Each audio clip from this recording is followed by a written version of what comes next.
Welcome to the Collage Podcast, a production of Feed My Sheep. Feed My Sheep is a nonprofit in Temple, Texas that has a goal of feeding people that are hungry physically, spiritually, and emotionally. In this podcast, we discuss Scripture, and our hope is that you would be fed spiritually through the reading and discussing of His Word. We're glad you're here.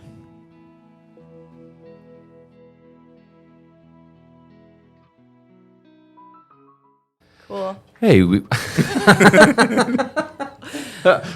want to welcome y'all to another edition of the Collage Podcast. We are excited today. So we have a guest with us. We have Spencer. Hello. And there is Spencer right there. So Spencer is here where we kind of met Spencer a little bit. We met her through her artwork. So last year at our Through My Eyes art show in the summer, Spencer had several pieces in the art show. And I will brag on her that were quite exquisite and good. And so we have out of that, she reached out to us and said, hey, I'd love to come chat with y'all. So Spencer, it is very nice to have you. And we appreciate we got Bobby here with us who's going to interject in this conversation as well. So how about this? Good place to start. Spencer, tell everybody in the world just a little bit about you. Everybody in the whole world. Yeah, everybody in the right now. Yeah, everybody in the whole world, and then hey, Mom, Spencer wants to she's the only person who listens to this, I think. So I hear a lot about people talking about their moms on podcasts. So I am Spencer. I am a mother. I have 3 kids. I homeschool. I'm a professional artist. I do portrait work, commissions, live wedding paintings, and work for galleries and shows. I'm local here in Temple. I moved here 4 years ago from Nevada, actually. And I don't know if there's much else to say. I'm a Christian. Hey. What caused you to move here from Nevada? Well, we were struggling financially in northern Nevada where we were living. 2020 hit. We had no family there. I had just had my 3rd baby. And Logan, my husband, his parents moved here. And so we were like, okay, are we going to go back to California or are we going to move to Texas? And we prayed about it, obviously, and then ultimately decided to come here. So here we are. okay, so in Temple, Texas, from Nevada. Yeah. So that's where we're at today, and an artist. I am. Do people that Yes. live there say Nevada or Nevada? That's what I Nevada. want to know. Nevada. Okay. Nevada. Nevada. It's Nevada. It's not Nevada. It's Nevada. It's Okay, so Nevada. we're going to correct Spencer on her improper pronunciation of Nevada. So we Nevada. will get that cleared up. So we came from Nevada. Yeah, like that. Perfect. So we have just now eliminated all listeners from Nevada from ever hearing this show. Okay, so we were in Nevada. Okay, we have, and we're going to have to stick with that. I can't say it. You can anymore. say Nevada. That's it's fine. up to you. Yeah, so we're going to stick with that one. So we're in Nevada. We have our 3rd child. Yeah. We're having some difficulties, and then we go, okay, I'm going to move to Temple, Texas, because the in-laws. Technically Belton, but yeah. We won't even get in that semantics of here. What is West Temple and all of this stuff? It's Okay. like a weird squiggly line, so it's all the same. So what we're going to do, we're going to have probably several different paths that we're going to go down. One is the art, and then I love the brain and the mentality of artists, and then how you what you paint, and then who's your inspiration, and what are you hoping to capture in art. That's one discussion. Like I'm so intrigued by that. Mine in the art world. The Vincent van Gogh, not so much what he painted, but why he painted and what he saw in all the paintings that he did. And I love him, the story of that. And so like that one intrigues me to no end of going, why was he so absolutely unsuccessful as an artist during his time frame?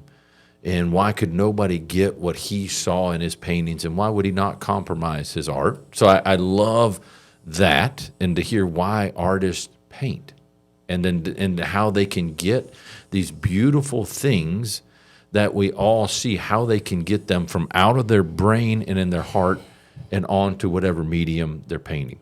That's one thing. That's a whole discussion. Intrigues me. Yeah, we might need a couple more episodes. Agreed. And just we may, on that. and we may go that way, because that one we're going to have a way odd discussion on that, because the artist brain is so good. So good. Another discussion is you're a mother of 3. You have 3 children, and you have a family, and you have a life, and you have the struggles that come with being, there's a struggle that comes with being Bobby.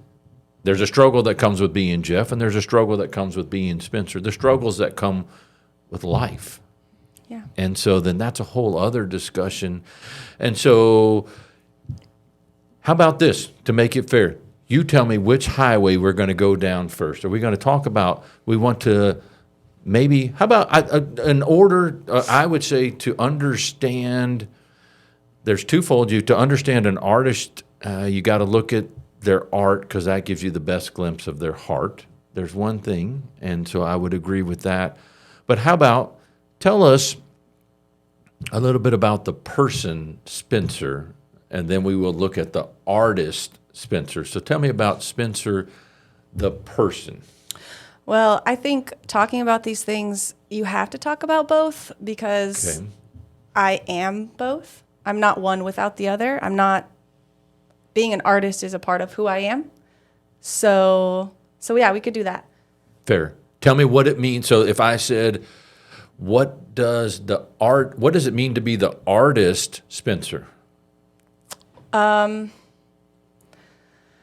I've always been an artist. What does that mean? I've been creative, and I've always loved to draw and paint. Sorry, it's hard to listen to my voice with these things. I sound different. Oh, You don't have to have. Is this how I have the headphones sound? on. Like regular? It sounds very similar. I sound weird. I sound different. Okay. Anyways, so I've always been really super creative child. I mean, making random things out of random things, drawing, just always. And I think that's something that God just put inside of me. That's just how I was born. I think actually all children are incredibly creative in their own unique ways. And that's just something that I've, specifically drawing and things are just something that came naturally to me as a kid. Now, my sister was an incredible artist, my older sister. And so she was the artist of the family, I'm quoting right now, the artist of the family. So that wasn't something I could be quoting again. She was the artist. I was a smart kid. I was kind of dorky, kind of smart, really smart. My younger sister was kind of more sporty. So I didn't really go into that world as far as school or anything like that. So I'm self-taught, essentially, artist. And I always was surrounded by artistic friends, artistic families, people, my sister. My mom was really good at drawing. My dad played trumpet, so I had music in my family. So we were all very creative. But I didn't take art class or anything like that. I did ceramics and photography a little bit in high school, but I just drew on my own. I was like a closet artist, I guess. I was I didn't show people my work. I kind of just kept it within, except for, it's kind of funny. I had a best friend named Kate Winchell, who is now Kate Cook, and she actually lives here in Belton. She moved to Texas in college. And then I didn't even know she lived here when my husband and I moved here a few years ago. But she's a professional artist as well and a Christian. So you guys should look her stuff up. I'll tell you later. But okay.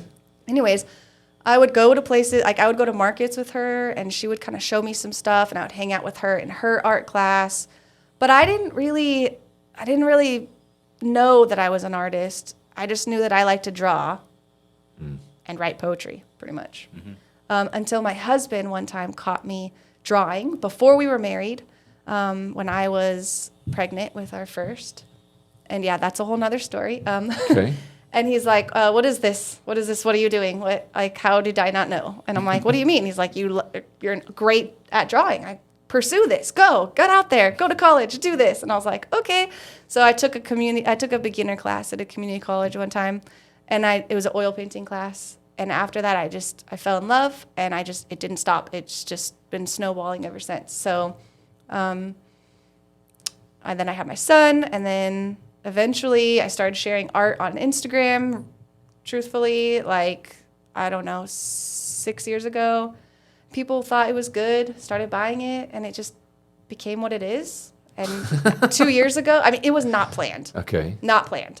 2 years ago, I finally just was like, oh, I'm making money. And I got an LLC. Now I have a legitimate business. And now I do like live wedding painting and gallery shows. And I've been, interviewed on other art podcasts. And I've been featured in magazines and just like won awards. I don't know. Like, just happened. So That's awesome. Yeah. pretty cool. Intriguing to me, no end. So Okay. being an artist is like who I am. That's Agreed. kind of what I'm trying to say. Like I didn't just decide one day that I was gonna be an artist and Yeah. build a business. It's literally been a part of my whole life story, and it's just. And what a basically so. shame would it not have been if Spencer had not gotten introduced to the fact that you are an artist. No, thank and- you, Logan. Yeah. And love so it. like that is absolutely intriguing to me to no end that, well, that's a whole other discussion that the world can define us in ways that are really not our definition. We And just let things get in our heads. yeah. Why is you that? know? I don't know. Yeah, like so in We're it. silly. So, and I find it intriguing even as an adult. So you would now classify yourself finally as an artist. Yeah, Is your sister the artist, or she's also an artist. okay? Fair. Yeah, and so is my younger sister, who will not claim to be an artist, but she absolutely is. She's a photographer, and she is an incredible baker, and she's also a mother and has 2 kids. And my older sister, she actually does more like textile work, and she creates these beautiful journals, and she does a lot of embroidery and like really wonderful stuff. I mean, yeah, pretty awesome. Okay, so then the art we've got that, and we're here, and then that's now somehow God is using that in ways that we couldn't even visualize years ago. And so let me ask. So then the media, like you do wedding portraits and I all do. that kind of stuff. So that's pretty easy. Like not easy, but to easy to understand what you're doing. Like here's a picture, and you're going to try to do. But explain the process of like painting a picture and actually having it be what the life that it is so complicated. Because the beauty of the painting is these intrinsic things that we really don't visually see with our eyes, but it is in the painting through what we see through our heart. Like these things that you can see of a person, the Mona Lisa is beautiful because of all the things that are within it that we don't even understand how they got captured in that painting. So like the emotional Yeah, that's aspect. right. So how do you go about that, conveying the different things that you're seeing? Because like our conversations here, so much is occurring that I'm seeing that's not just visually, but it is also my mind is processing these things. If I take a picture of this moment, I'm not truly seeing what is occurring. It's not transferring exactly what's occurring. Beautiful art is able to transfer all the different senses that are getting touched by that moment. Yeah? Yeah, actually, I think it says on my website something along the lines of how I like to capture a moment, mundane moments, something like that. It does say something like that. Something like that, yeah. I don't even know, but it's there. It's something, I don't know. Something about moments or whatever. Whatever. But I really love people. I just think they're so interesting, and I'm a very emotional, intuitive person. I connect really emotionally with people, I think, a lot. But so I really love painting people mostly, like portraits and figures. But I like to capture them, like I said, mundane moments, like things every day, like just something basic or simple that I do a lot of paintings of my kids, like playing, playing with their toys or sleeping or things like that, just random things. And so it's hard to explain in words how art is or how my process is. But you were talking about Van Gogh earlier, and he's like my favorite person ever. Sorry, Logan, again, love you, but and kids, and but I love him so much. He has such an interesting story, and I connect with him in a lot of ways, including some of like the mental health aspects and struggles that I have my own stories in relation to that. But he uses color and texture, and the way that he applies it, that's kind of how he portrays his people, and even his landscapes and stuff. And color can be very emotional. Like color can bring on emotion and responses in different ways, which is really interesting. So depending on how you apply that color in a painting kind of evokes that emotional response from people. So I think that's kind of partially what my paintings do, maybe. I don't know. I'm winging it here. So, Like I said, I didn't go to college for this, guys. I'm self-taught. So I'm just trying to talk about what I know. But I think that's what it is. And I don't know. I mean, when I do art shows and people see my work, like people get really emotional. And I never even thought people would, because usually it's me and my kids. I mean, I'm a homeschooling, like I stay at home, I homeschool my kids. That's where my life is. And so that's what's represented in my work mostly. So when I never thought people would be emotionally affected by me sleeping with my daughter, like also sleeping, but they are. They're like, I mean, everybody, men, women, children, teenagers, young adults, like elderly people, everybody, they're all have these really intense emotional responses because they feel like it's nostalgic and it takes them into their own story in some way. So even like a gentleman came up one time and said, this painting, like, it reminds me of my wife and my children. The mother comes up and goes, this painting is how it is, like with my baby in my bed every morning, whatever. These children come up and go, oh my gosh, I remember climbing into mom's bed when I was little, and like that memory is still in my heart. So I don't know. Maybe it's the color, maybe it's the composition, or maybe it's just that. Maybe it's because people are able to look at it and relate it to their own individual story and create their own nostalgic memories from what they see. No, that's fair. Like, and that it's amazing. Like, so what I love, I've heard. So, like in this, my opinion, if Spencer said to me, "Hey Jeff, did you see the sunset yesterday?" And I go, "Yeah, it was pretty cool." And then if you just used words to me, go, "Man, it was pink and it was blue and it was purple and there were some yellows and then there was some black in there." Okay, I'd be like, "Yeah, okay, cool." Okay, it does nothing to me. Okay, because I think what's beautiful about art is we're limited as people in our capacity to explain beauty that's outside of our verbal understanding. So pink is inadequate. It's inadequate to describe what I saw. So the closest thing we can get to that is when an artist really can paint and you go, oh my gosh, that's what I saw with my heart. I couldn't put the words like that. A mother, they can't, if they're saying, my daughter and my wife, and my son, okay, she can convey to me, hey, it feels really good and special to hold a child into, okay, I do that, but then to see it, and a mother can go, that's what it is. Like, I didn't know how to put it into words, but somehow you just did, and it's a beautiful thing. Let me ask you on this.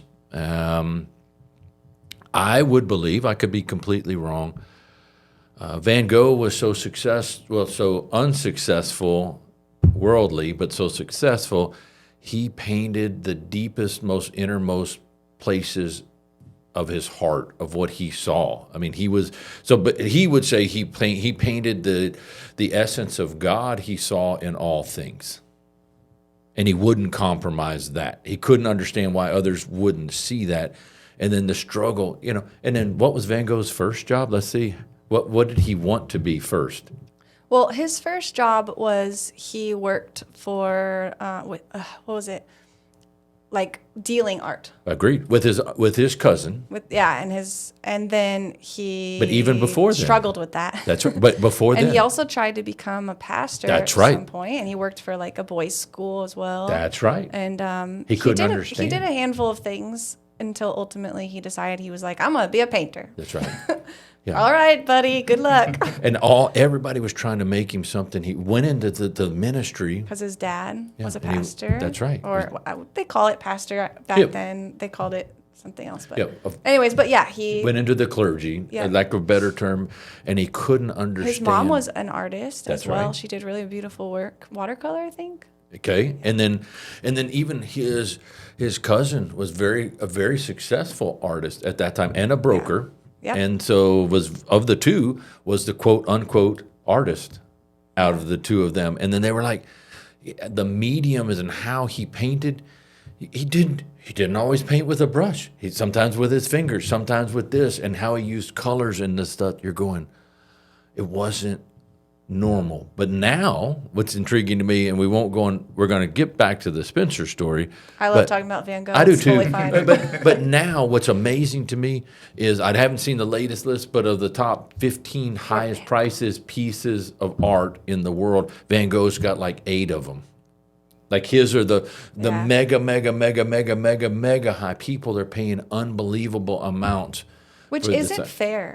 Agreed. Because, like, the art market these days, well, not just these days, but the art market like that, it's just way too high. I mean, it's wonderful. It is fair. It is fair to him. I mean, what I'm trying to say is his work deserves that, but he deserved to see it deserve that. That's That's right. what I mean by unfair. That's what I'm talking about. Like, I wish that he was able to see this and how it is. And I say the same thing for, like, Basquiat and, like, other artists who just sold, like, million dollar paintings. They don't get to see all don't. of this That's right. wonderful, all their effort, and it's kind of a bummer. But at the same time, these artists, none of them really painted for the money. At the same, like we do as artists, we have to make a living. We need to make a living, and so, but we don't do it to become millionaires. We just kind of hope it happens, you know. But we do it for other reasons. Yeah. I've actually struggled a lot with this because, like, I felt like God gave me this passion, and the gift aspect is the passion for art. And to make money from something like that felt really wrong for a long time. And I just felt like I needed it to make it all about him. So in turn, it should just be like free or something. I don't know. It took me a long time to realize that God wanted me to see success in my work. He wanted it to be shared, and he also wants me and my family to be taken care of. So that took me a long time to learn, actually, because it's kind of hard as an artist. Okay. And you can tell me if you don't want to answer this question. So that's a fair answer.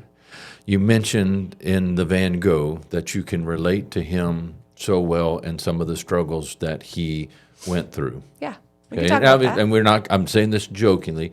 You have both of your ears, so you do not, but that intriguing sentence that you said as a person, as an artist, because not most people would say, I can relate to Van Gogh and his struggles. Yeah, we could talk about that. Well, no, it's up to you. I would love to. That's why I'm here. Let's talk Okay. about the nitty gritty. Let's get into the deep stuff. So tell me about that, the struggles, and why can you relate to Van Gogh and his struggles with mental health as the world saw it? Mm-hmm. Okay, tell me about that. Well, I was diagnosed with bipolar 2 disorder, ADHD, OCD, PTSD, like multiple things. So I've really struggled with depression and anxiety, really high highs, really low lows. And that's how I kind of relate, because Okay. he's also struggled with a lot of that kind of stuff in his own way and for his own reasons different than mine. But as we all know, he's had episodes where, the most famous one is when he had cut off a part of his ear. But he struggled a lot with depression and like mood disorders, and we don't know exactly why. There's a lot of different theories, which that you guys can kind of look up on your own, because I'm not going to go super deep into that, because there's just a lot of theories about why. But for me personally, I have had my own struggles. And so I got my first kind of situation with depression, I guess, would be when I was a teenager. let me just I'm trying to reword this. Okay, so I'll kind of go back now. Now I'll start talking a little bit about my story and where God came into it, right? So as a kid, I didn't really grow up in like a Christian home. Now my parents, I do believe that they believe in God. My mom and my dad were always separated. Before I was born, they were separated, and then they both remarried. My dad and my stepmom believe in God. My mom believes in God, but they have their own relationships and own stories. Mm-hmm. However, we weren't really raised in a Christian home. Like I didn't go to church every Sunday or pray all the time over dinner or nothing like that. However, I've been to church. Like I was baptized actually as a baby. I think it was a Catholic church, but Mom, if you're listening to this and I'm wrong, I'm so sorry. Pretty sure, but she took me to Catholic churches here and there. My stepmom, her best friend was Mormon. She took us to Mormon churches every once in a while. We went to a Christian church. We actually dedicated to one when I was a kid. I went to like kind of Bible studies here and there. But anyways, I didn't really grow up in the church though. And so my relationship with Jesus was really interesting. When I was a kid, it was really strong. And I don't know why. I mean, I would pray every single night. I had like little figurines, and I was kind of weird, honestly. I was like, one time we were on vacation and we got to pick a toy, and I picked a hand-carved wooden book that in the middle said, I asked Jesus, how much do you love me? This much he answered and stretched out his arms and died. And there's like a little Jesus figure on the cross. And I was like 7. Like, I don't even know where we were, Hawaii or something? Like somewhere like I should have got something else. I still have that book, by the way, and it's on my daughter's shelf in her room. Nice. But anyways, nice. Life was kind of hard going from house to house, back and forth, and I kind of lost that relationship, or at least I ignored it or kind of let it go. And then as a teenager, I was home alone a lot. My mom was a single mom at this time, working really hard to raise me and my 2 sisters. My dad, I had 3 siblings on his side. So it was really hard. And then on top of that, I watched my uncle, my grandfather, and my grandmother all die from cancer at really young ages. And that was super hard. And then I also had my first love, my first boyfriend in high school.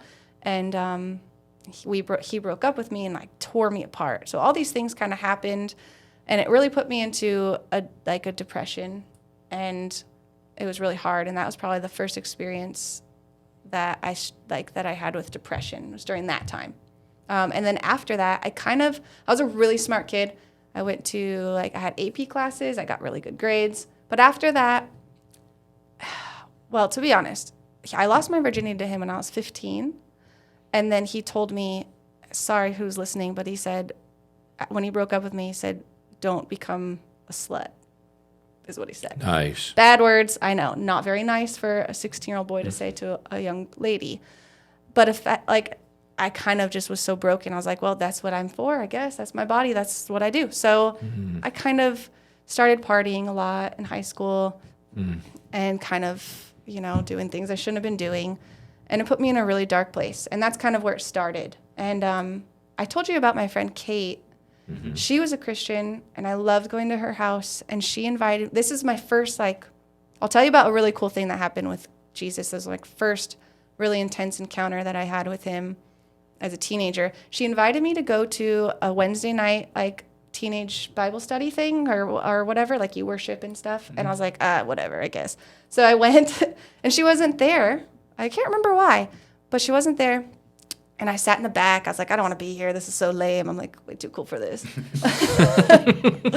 And I stayed, though, for some reason. And then when they were worshiping, all of a sudden, I felt this intense weight of emotion, and what felt like a hand lay on my shoulder, my right shoulder. And I remember just leaning down and just bawling my eyes out, crying, releasing all of this pain that I had. And then when the worship was over, I sat up. Nobody was behind me. Nobody was sitting behind me. I was in the very back. And I was like, Jesus? Jesus, is that you? And I was like, this is crazy. And I left and forgot all about it. Well, I didn't forget, but I ignored it. Mm-hmm. But that just goes to show that even when you feel like he's not there or you're ignoring him, he's always there. He's always there. And that was obviously really impactful because I'm 32 and I'm still telling that story. I just told our Bible study that story last week. So after that, though, I really still kind of struggled, and I partied a lot. So the way that this kind of relates with Van Gogh is I really felt like an outcast. Like I didn't fit in. I didn't fit in with my friends that were good Christians. I didn't fit in with the kids that were also partying because I didn't really even want to be there. I just did it because I thought I was supposed to because of what some kid told me one time. And I was just constantly trying to like look for myself and figure it all out. And, you know, then I was struggling with depression and then all this stuff. And then what ended up happening is I ended up getting raped. And that was obviously terrible. So I'm not laughing because it's funny. It's just, I laugh when things are awkward. But so that was when I was 17. And that kind of put me into this like really bad spiral, just downhill. And I tried to take my own life, which didn't work out. Yay. Yay.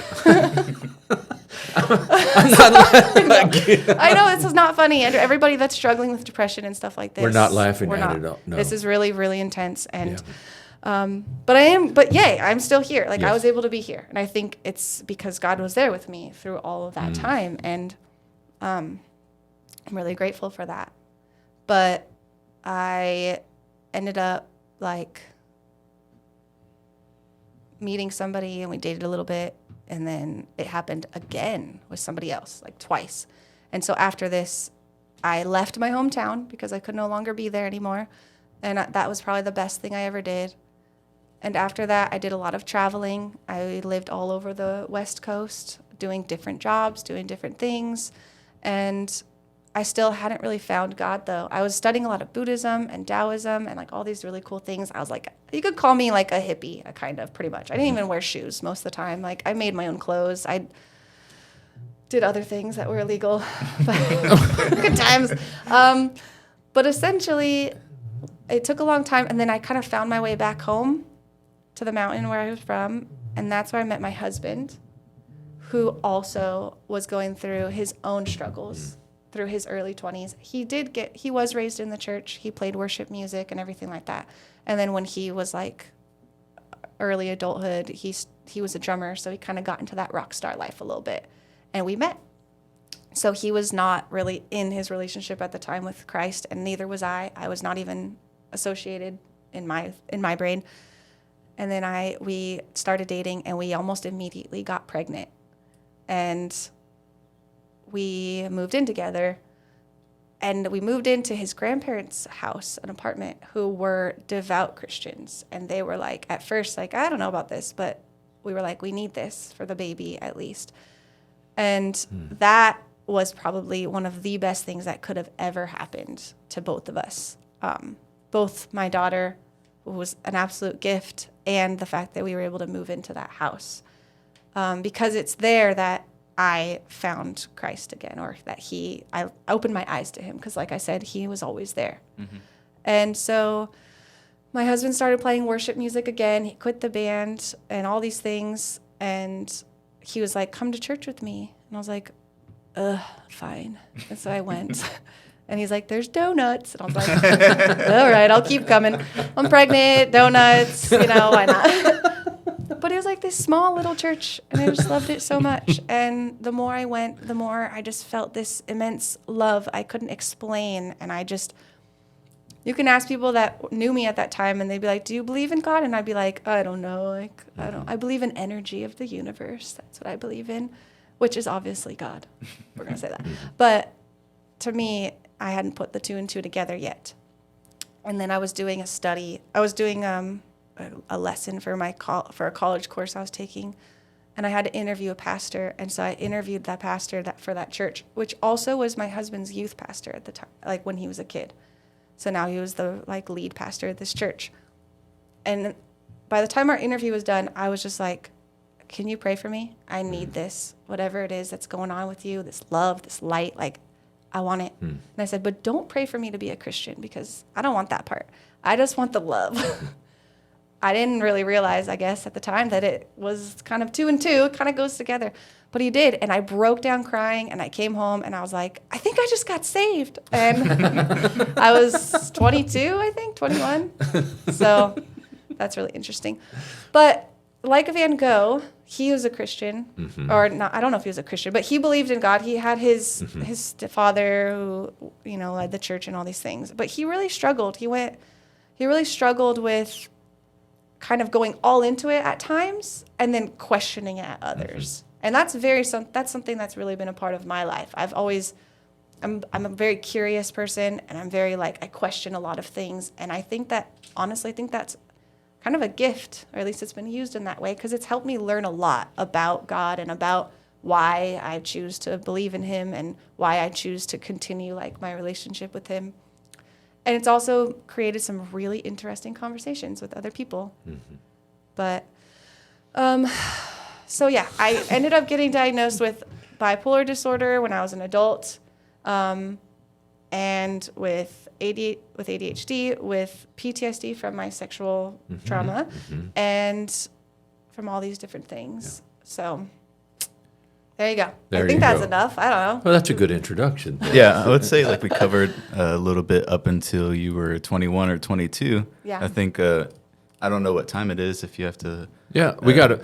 So I would say we could do another episode if you're willing to come back about the next chunk of what God has done in your life between that point where you got saved or you thought you became a Christian. Ready? I'm gonna tell you. Didn't become a Christian. Remember? Yeah. And we're gonna do two for sure, but I can't leave right now because I want to know. Okay, in this because. I will tell you, so we've now diverted off. We are not going to go back to the art. Well, we might, because it's still it's actually still really important. But what I love, what is so tragic to me, okay, is in our conversation, I've heard two different things that were pretty big definers of who you thought you were supposed to be. Yeah. And others were defining you.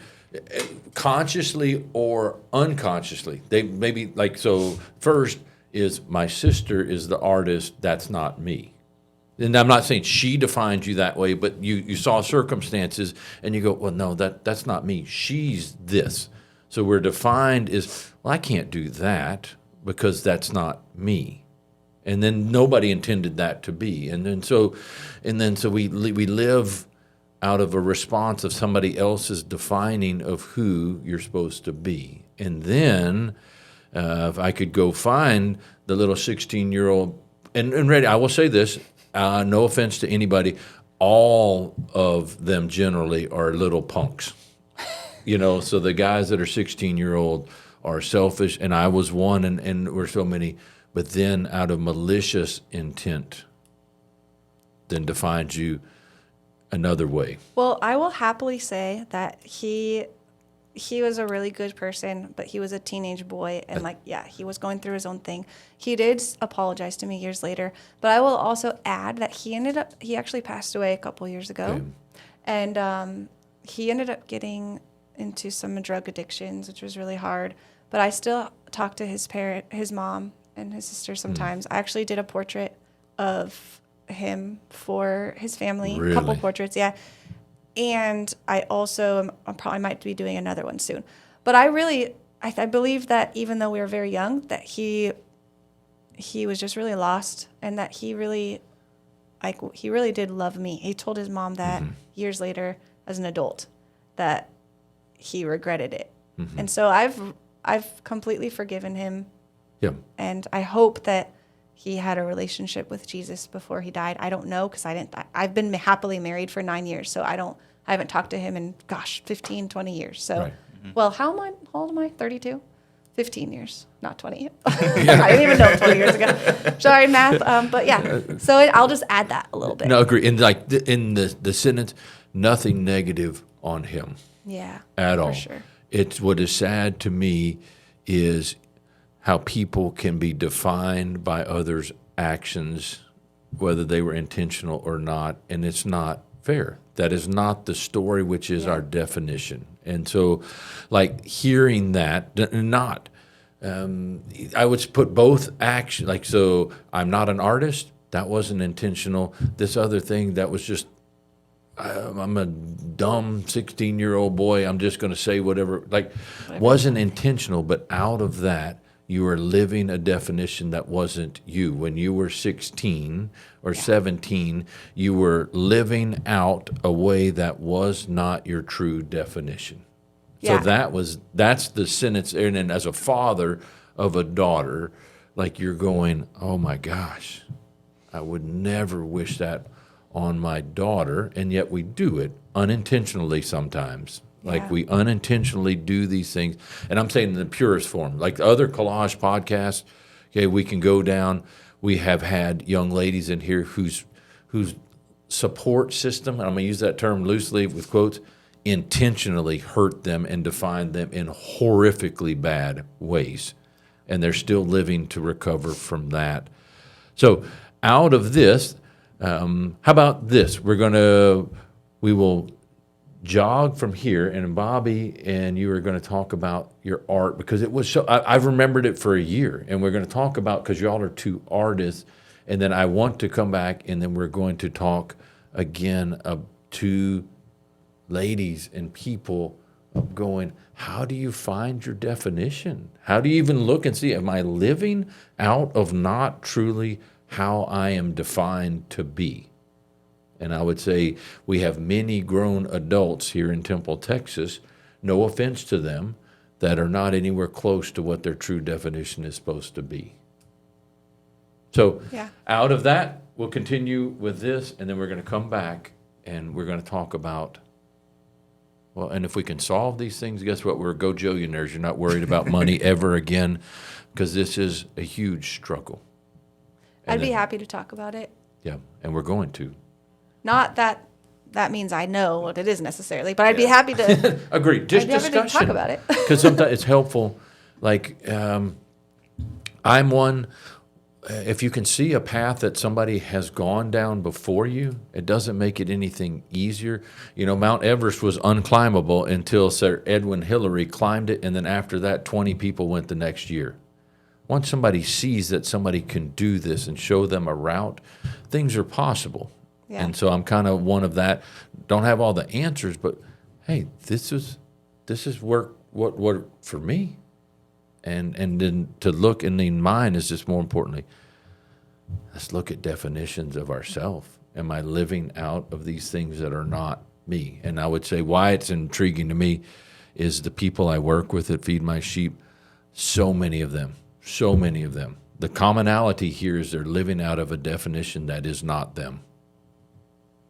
This is not how they're called to live, you know, and for various reasons. And I'm not even talking about their economic state. You know, I'm not talking about that they don't have a house to live. Those things are irrelevant to me. You know, and the thing that they, you know, the lady who's going to go work today, and she's managed by another guy, and she's going to be with 5, 6, 7 other guys today to make money. She's living out a definition, well, that's just who I am. No, it's not. No, it's not. I can understand. No, I can't even say that. I can't. I could see the hurt that would make you try to define yourself that way.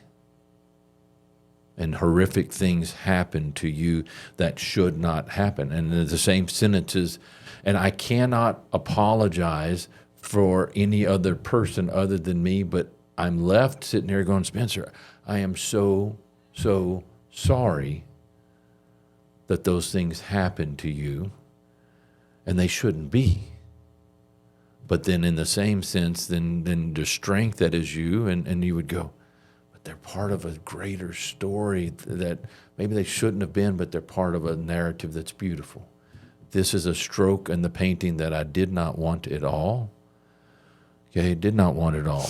You know, and matter of fact, when it was occurring, if you look at Beethoven, any of his symphonies, if you just had one score or one note out of the whole piece, you'd go, junk. And its totality and all the things mixed in together, you'd go beautiful. So that's what we're going to look at as definitions of life, and to talk about the beauty that is life. So what I like out of this, we're smiling a whole bunch here, even though we've said some very deep stuff. Life is a beautiful thing. It's a beautiful thing. it's a beautiful thing, and we're going to explore that a little bit more. So we'll do part 2. We've now introduced a little bit, and now we're going to go more in depth. Yeah? Yeah. Yeah, sounds good. Okay. All right, so Jeff is gone now. We're still here with Spencer. We're going to talk more about her life going forward after that moment when you were 21, 22. Yeah. All right, Ish. so what did God do in your life since then? How has your relationship with him gone?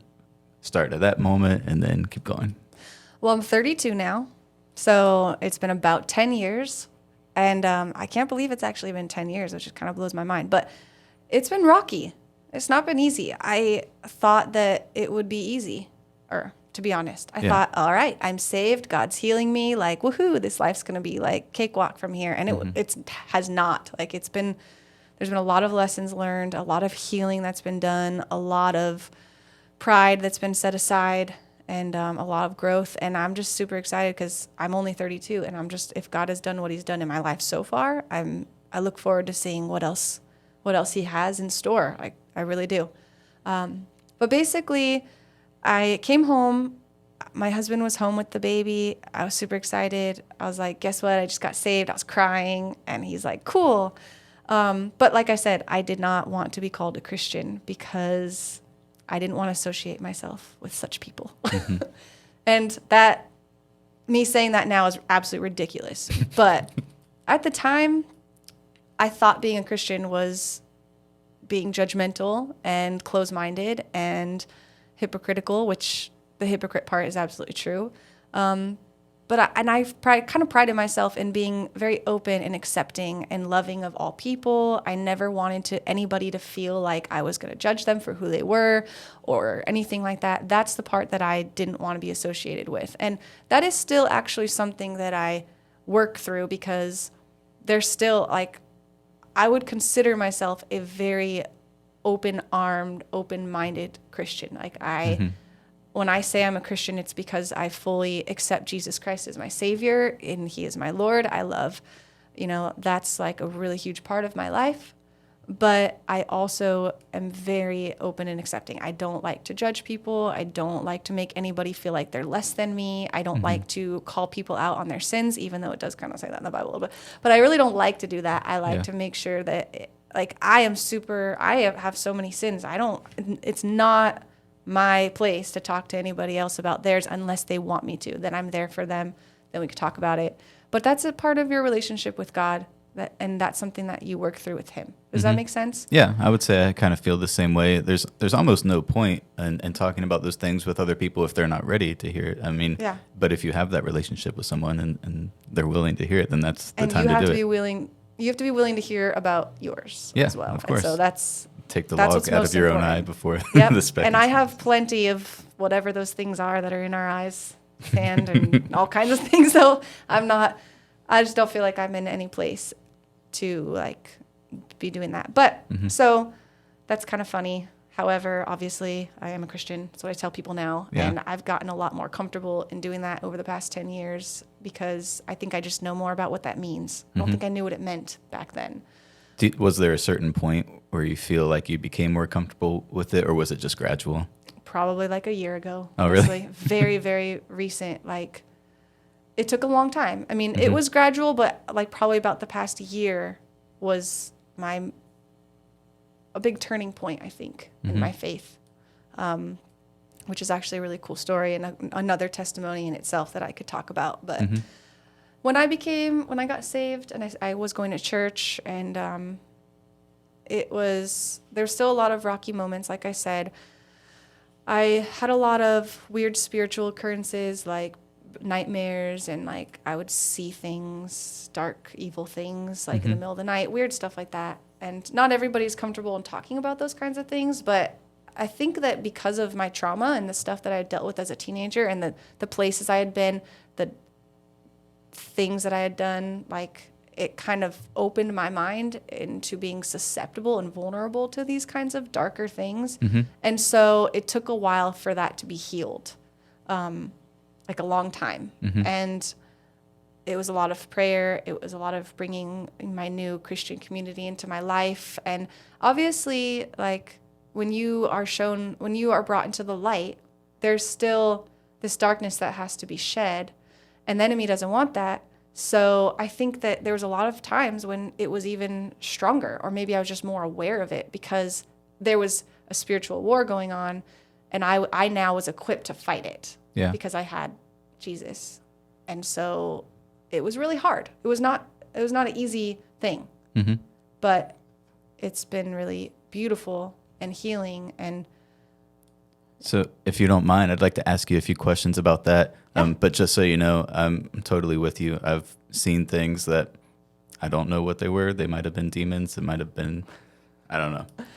So no judgment. I'm just curious about this stuff. Sure, I love so it. how often did those sorts of things happen at that time in your life?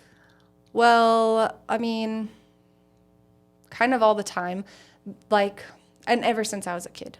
So I had a lot of nightmares and night terrors as a kid, and even as a teenager and as a young adult, where I'd wake up like crying and screaming and sweating and all kinds of weird stuff, and have like reoccurring dreams. And I would see things like, I don't know what you would call it, a ghost, a spirit, a demon, whatever you want to call it. But I'll tell you, after I got saved, there was one particular instance where there was this one thing, I guess. I don't know, I'm quoting thing, but I do a lot of air quotes, apparently. I didn't know I was an air quote person. That I remember from a kid. I mean, I remember it being around me from when I was a kid, like coming up to my bed and staring at me. And it was childlike in form, and little, and it was terrifying. And it was, it wasn't from God. That's all I know. Yeah. But I remember it being around, especially at my grandmother's house for some reason, which I loved being at my grandma's house. And so I don't know why I experienced it there all the time. However, I will say that there were multiple deaths that happened from my family in that house since I was a kid. So if there was ever anything that kind of opened up from that, potentially. But I loved being there. But yeah, I would just wake up in the middle of the night and I would see this little dark childlike figure just standing next to me at the bed. And that happened my whole life. And then when I got saved and became a Christian, it was happening more.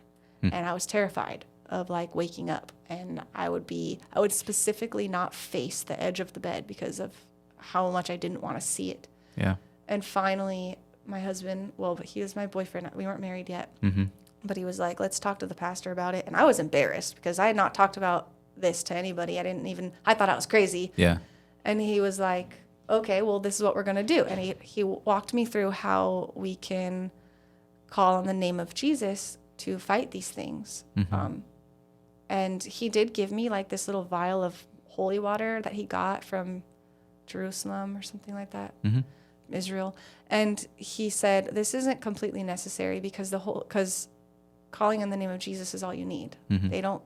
They're terrified of Jesus. That's all you need. And he's with you. And you don't have to be a super strong Christian. You don't have to be a longtime Christian. You don't have to have any of this magical stuff. That's all you need. But since I was so afraid, he's like, but I'm going to let you use this.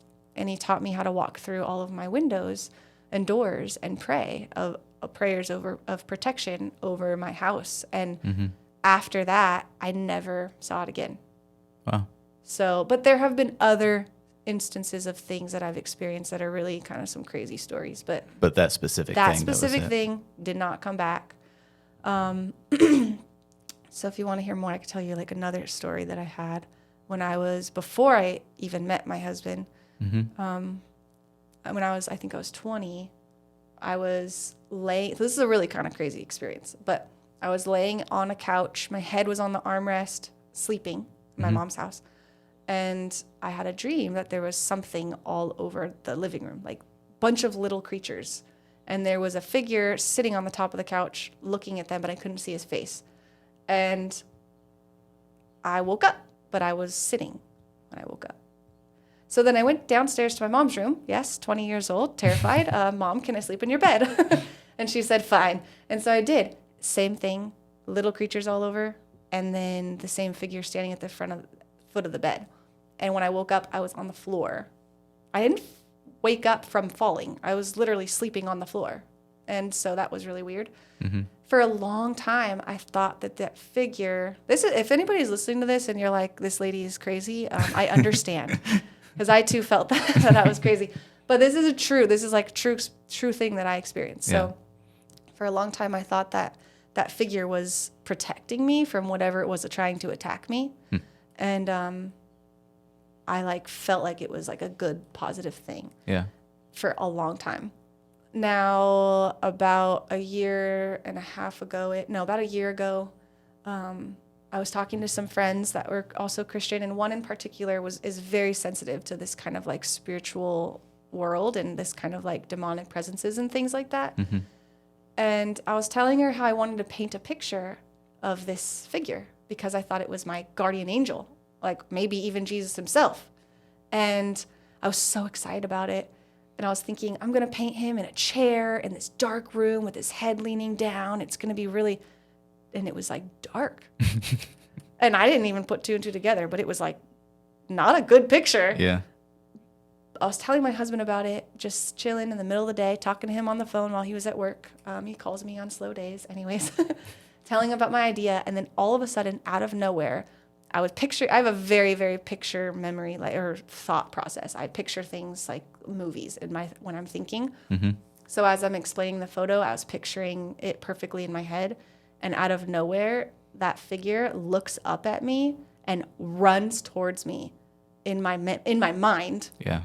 And it was terrifying. It was not an angel. It was not God. And I know that in the Bible, it does talk about how angels can be really scary and stuff, but that's not what it was. And I knew immediately that was a demonic presence. And I, like, in mid-sentence talking to my husband, I start praying loudly to, like, in Jesus' name, you leave. You are not welcome here. You leave my mind, like, really intensely out of nowhere.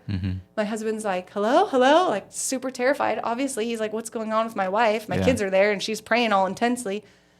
And it was really crazy because, obviously, I had been imagining this for 10 years, that it was protecting me, but it was not.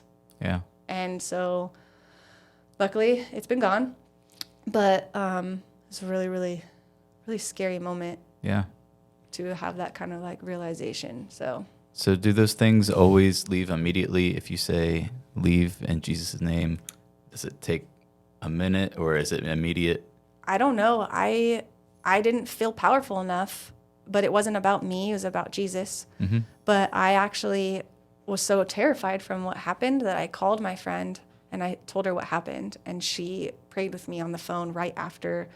And she prayed this beautiful, beautiful prayer of God being like a lion and the light and like all this stuff that helped me. And so, I mean, praying in Jesus' name is strong enough no matter what. But I think sometimes as humans, we tend to doubt ourselves, and bringing in somebody that we can trust to just help bring it more powerful. I mean, it does say that praying in groups, praying by yourself with God is really good, but praying in groups is also good. Or I think it says something. Where two more are gathered in my name. Yeah. Thank you. Yeah. So stuff like that, and it has been really intense. And I guess, I don't know, it's been getting better, but that was only a year ago. So yeah. I think, I don't know how to phrase this, but I would say it's almost like a blessing for you to have those experiences in a way, because you know that it's real.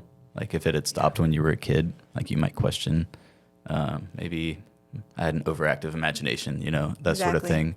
And so you know that Satan's real, that God is real. Like I'm speaking for you, I guess, but I would imagine like that's kind of a benefit. Yeah. It's hard to talk about those stories, not because I don't believe them, because I witnessed it. I was there. I experienced it. It was extremely real. But it's because I get worried that I'm going to be judged by them for them, and people aren't going to believe me, and then they're going to think I'm just like this crazy Christian lady. Yeah. I mean, I even worry about other Christians not believing me and thinking I'm just like making it up or something. Yeah. I mean, and some of them will. Some of them will. That's the thing. Some of them will. But it's real, and I'm telling my personal life experiences and things that I've been through and witnessed God in. Yeah. And he was very much there in that moment. And I believe that he was definitely saving me from whatever else that thing was going to do in my life. And obviously making known the truth. I was going to paint that thing and think as a holy thing. And he was like, no, we're not doing that. Yeah. So we're going to expose this and we're going to make it real. Yeah. And I could even go into more depths of like, I remember clearly how that thing looked, and it was laughing and it was creepy, and it was all just in a moment in my mind's eye. It was wild. Yeah. I just want you to know I appreciate that, you sharing, because I've had very similar experiences and I've never heard anyone else talk about. Really? Yeah. So I can talk about it a little bit more, but I also want to say, like, because it's not just you and I, like for our listeners and viewers, the reason I feel like this is important is because we all do have similar experiences. Like, there are other people out there like wondering, am I crazy? Like, am I a bad person because I'm seeing dark things? Like those sorts of things. I think it's important to talk about, even though it might not relate to a lot of people. I think it is important to talk about all the different experiences that God gives us. I think he gives it to us for a reason, and that while it might be embarrassing or we might not know how people are going to react, I think it's great to share those things. Yeah. I know the reason I said like it's kind of a benefit that it's occurred so recently is because mine haven't. And so I have kind of questioned those things. The last time I remember anything like that happening to me was when I was 22. So I was kind of an adult, a young adult, and I did write it all down because I thought at one point I might question myself, like, was I hallucinating? Yeah. And so I am thankful for that. I still have that written down. I had experiences with different sorts of things, like at least visually, like what they looked like wasn't always the same. But I agree. The most common one was like a dark shadow cloud type figure that would it loom over you? Yeah, it would kind of float. It was kind of like, if you had to describe it, kind of like dark smoke, but like in the form of like something, not necessarily like human type form, but just, yeah.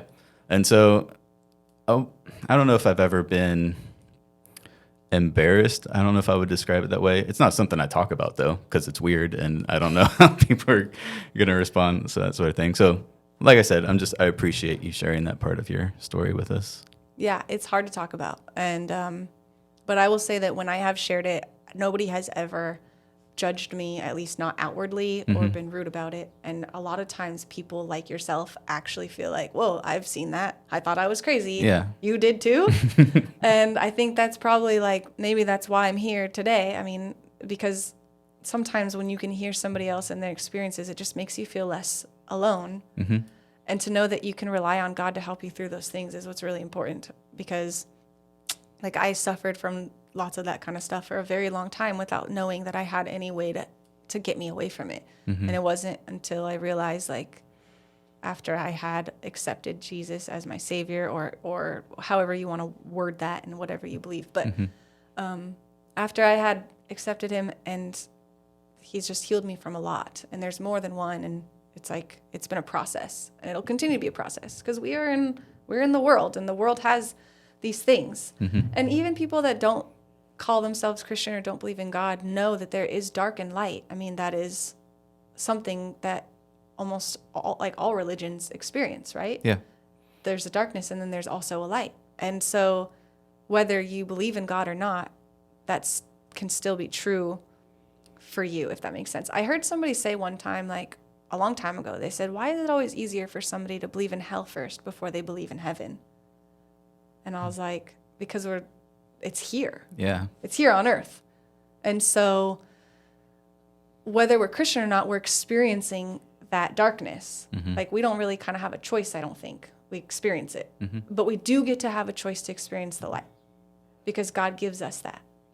And I think, I kind of wish he just gave it to us anyways, but free will, blah, blah, blah. A whole nother debate too, by the way. But anyways, it's pretty cool. I have even other stories that are just kind of crazy and intense, but So how has God used those experiences in your life?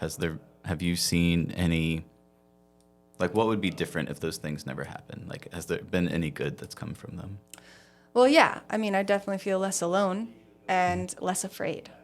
So before, I would just be, I was afraid. I was afraid of myself almost, like my own mind. What is it going to conjure up today? Like, what am I Yeah. going to witness or experience? And that sucked. And now I know that I don't have to experience or witness those things alone. That there's somebody with me at all times, and Yeah. it's comforting. And then also I get to talk to people like you about it, and it's just always an interesting story to tell, anyways. But it's also nice to make other people feel like they're not alone. So, that's probably the best thing, I guess. Yeah. I mean, God uses all things for good.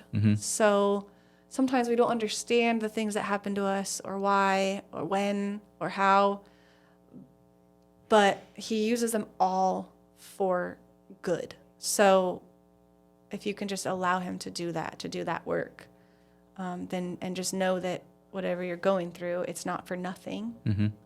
I think that's probably the best thing that's come out of all of it, all of my experiences.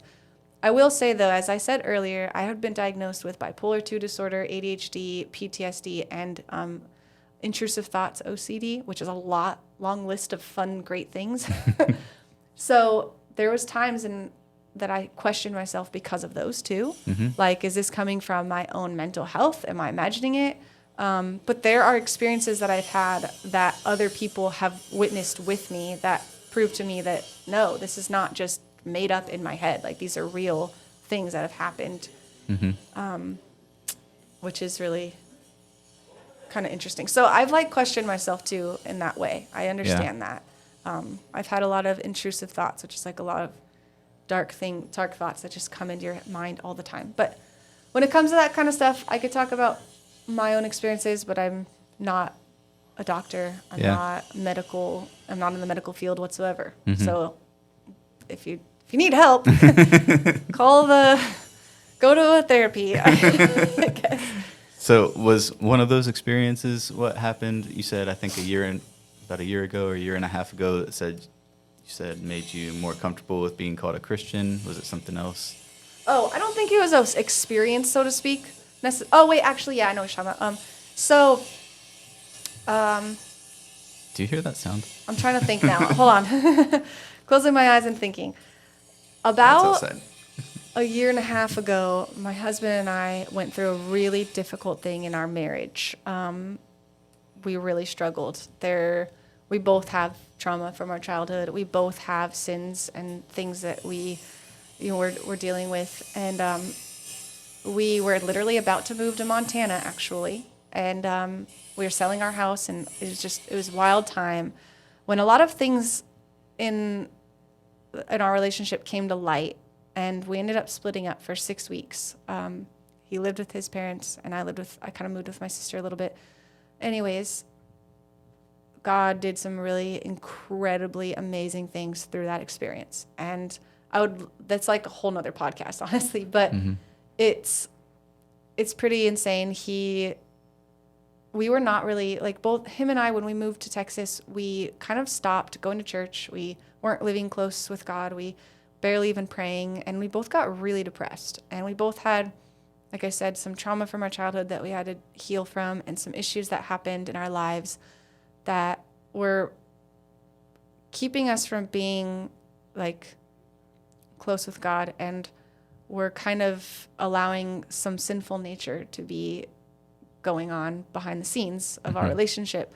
I'm trying to say this in the most respectful way For sure. for Yeah, my for your husband too, because yeah. I don't want to talk about his story without him. That's not fair. But anyways, basically, God really opened our eyes to some things, and because of that situation that we went through, we both found Vista. Actually, Vista found us. Vista Community Church, where we go to now. A coworker invited him to go. This is after we had split up, and my best friend Christine invited me to go at the same Sunday, Oh, wow. but separate occurrences. That's awesome.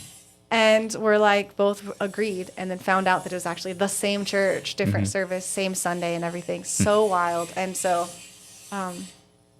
we started going to that church, my husband started going to the Monday night. There's a Monday night group that heals you from, or not heals you. That's not the right term. So sorry to say that. That supports you in a very wonderful healing journey between you and God in a really great way. So he started going there. It's like a 6-month thing.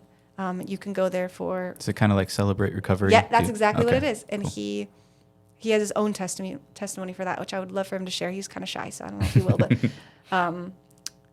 But anyways, he started going to that, and then I started going to church, and we started just praying all the time, and we just really, our relationship with Jesus was completely renewed, and it was a great year, a really good year of healing and faith and trusting in him to provide for us and to just, I don't know, it's hard to explain, but I think it's because of that experience that I realized what it actually meant for me to be a Christian, and the support we found from that community of people and how open they were and loving they were. And like now we have a small group that we go to, and we've built some really great friendships. I'm actually starting to work there. Tomorrow's my first day. Oh, cool. What are you doing? I'm going to be working in the children's area, like Yeah. with the kids, Cool. which is perfect because I have my own kids and I could bring them. Yeah. But anyways, it's because of that when I finally realized that I didn't have to put a specific label on being a Christian other than Jesus Christ being my Lord and Savior. Yeah. Like that's the main thing. The other stuff is just, it's details. Yeah. And I think that church really kind of opened my eyes to that and made me realize that we can all be there together without being boxed into our own little, like, rules, so to speak. Just kind of, I think I don't know, but a yeah. lot of different people call themselves Christians. I think a lot of people have different definitions. And so I've felt the same way of not liking the term Christian, like just to identify as just a Christian. If someone asks me or I ask them if they're a Christian, I always like to follow up on like, okay, well, what's that mean? You know? Yeah. Because you do have some not great people call themselves Christians. I would say people that don't seem to have great relationships with Jesus would call themselves Christians. I know some people say they're Christian because that's what their parents were. Like Yeah. that's how they were raised. So I think that's totally valid. Yeah, I mean, I didn't want to be associated with the people that I didn't like. That sounds bad, but kind of as a teenager, as a young adult, I saw a lot of the Christians that I knew, I thought they were like just kind of judgy and thought they were better than everybody else. I don't really think that that's how they were, though. I think that was my own interpretation of it. And so when I say that, I don't feel that same way anymore. I feel like being a Christian can be really complicated. I think it's about people wanting to do the right thing, but being human and having their sins, and we all have them. And so a lot of people have expectations on it, especially if their parents are one, you know, or they've grown up in specific kind of churches. They could have been kind of toxic environments, and you know, you hide a lot of the things you've gone through. I mean, it's so much because it can really relate to your childhood in a lot of different ways, and just yeah. But the last thing I wanted was to be somebody to judge me. Like I didn't want somebody to say, "Oh, you're a Christian," and I'd be like, "Yeah, but I like you. I'm not judging you. Like we're all friends here. Woohoo!" Like I didn't want anybody to not want to be my friend because they found out I was a Christian and they thought that I was gonna, you know, compare my life with theirs. I didn't want somebody to feel like they couldn't be themselves around me anymore. Yeah. Like there's a lot of things why I didn't actually want to be a Christian, because I didn't want, I was thinking of, I think I was trying to think of everybody else, but I was also selfishly thinking about myself too. And I wasn't thinking about God's role in all of this because I was so caught up in what people, I'm kind of an overthinker, and I was so caught up in what other people were thinking of me. And also I didn't want anybody else to think that I was thinking negatively of them. So that's kind of why I stayed away from that term for so long. But I think that now I'm more comfortable with it because I just understand that it's like how complicated it is. And I think it's something to be shared. And I think that the more people share it, and how, I'm trying to think of the right words, but like if somebody could say, yeah, I'm a Christian. I believe that Jesus died for my sins. I believe in God, and I go to church. But I'm not perfect by any means. And I have this really intense story of how God helped me and has walked me through with me in life. And like, I still lean on him for everything, and I'm still sinning, and I'm still making mistakes, but I'm trying to own up to those mistakes, like as much as possible. And I'm trying to be better every day. And hopefully we can be friends. And if there's anything you like want support in, like I'm here for you. Completely no judgment at all. Probably. I mean, As no much judgment. as you can control. But I'm like, wait a minute, I am a human, but like no judgment. Yeah. Let's go through this life together regardless of whatever comes up. If we could do that, wear that on our shirts while we're walking around maybe. Yeah. But I don't know. That's awesome. So as we kind of work towards wrapping up, I would like to ask you kind of a deep question. You've been through a lot in your life, had lots of different types of struggles, marital struggles that you just mentioned, personal, emotional, mental, physical, sexual trauma, all these different things. So for all the people that are listening and might be like really struggling right now with whatever it is in their lives, all these different things that can come up, what would you tell them just based on what you would have liked to have heard or to have known? That is kind of a deep question. Yeah, you take your time. Let me just think about it for a minute. What would I tell you? I mean, like, everything takes time, and you don't have to have it all figured out in one day. When you're going through trauma, or when you're dealing with sinful nature, or when you're struggling, it's really, there's a lot of relapses. There's a lot of like, I thought I had this figured out. Why am I doing this again? Or I thought God saved me. Why am I still crying? Like, or I thought I found the love of my life. Why do all of a sudden does it feel so broken? So remembering that like life is, it's a process and it's a journey, and God is with us through all of it. And to just have faith that each day you wake up, each day you open your eyes and take a deep breath, like that he's there through whether you fall or whether you're standing tall or whatever you're going through, like he's there. He's always there, always. And to just, this is a hard one for human beings, but to just be patient and to continue to lean on him. And I can't say that it gets easier because that doesn't really feel fair.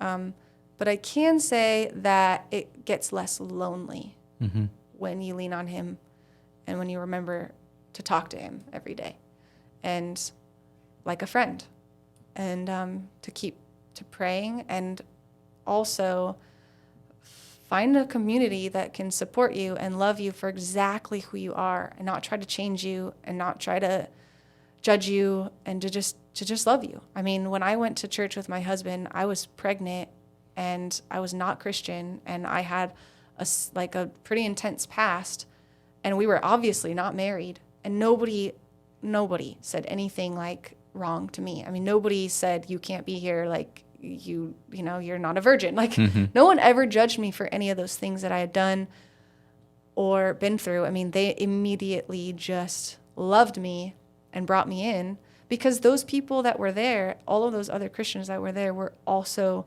people that had their own stories, and they knew what it was like. And I think remembering that everybody has their own story, everybody has their own struggle, and to just remember that too is helpful. Don't put anybody on a pedestal. They're not better than you. Like, I don't care what you've done or where you've been or who you are. There's no human being on this earth that is better than you. And God loves all of you, all of us, the same, no matter what. That's at least really helped me. Awesome. I think that's perfect.